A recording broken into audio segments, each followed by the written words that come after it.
In this video, you'll learn how to transfer cryptocurrency from KuCoin to Robinhood. This process involves several key steps, including selecting the appropriate coin and entering the correct wallet address. By the end of this guide, you will have successfully completed the transfer. To begin, navigate to the KuCoin website. You can do this by entering the URL in your browser's address bar.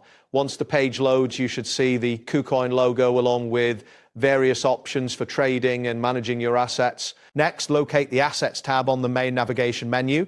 This option is typically found at the top of the page. Clicking on Assets will take you to a page where you can view your current holdings and balances. After that, look for the funding option within the Assets section.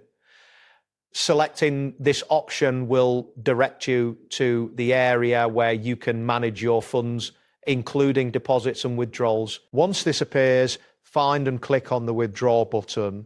This option is usually displayed prominently, and clicking it will take you to the withdrawal interface where you can specify the details for your transaction. Now, click on Select Coin to choose the cryptocurrency you wish to transfer. A drop-down menu will appear listing all available coins. It's essential to select the correct coin to ensure a successful transfer. Following this, click on USDT from the list of coins. This is the cryptocurrency you will be transferring to Robinhood.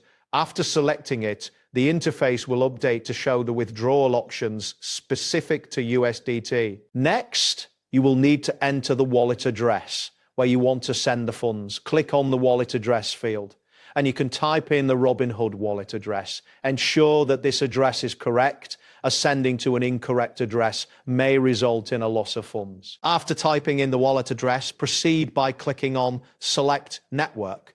This option allows you to choose the blockchain network for the transfer. A new menu will open, showing you the available networks. Then, click on TRC20 to select the correct network for your transfer. This choice is important as it determines the transaction fees and speed. Selecting the wrong network could lead to complications. Now click on the Submit button to finalize your withdrawal request. A confirmation prompt may appear asking you to verify the details before proceeding. Ensure everything is correct before confirming the transaction. If you would like to transfer KuCoin to Robinhood yourself, I've placed the link in the description and pinned comment below. This will guide you through the process more thoroughly, ensuring you have all the necessary information. That wraps up today's guide. Thanks for watching, and catch you in the next tutorial.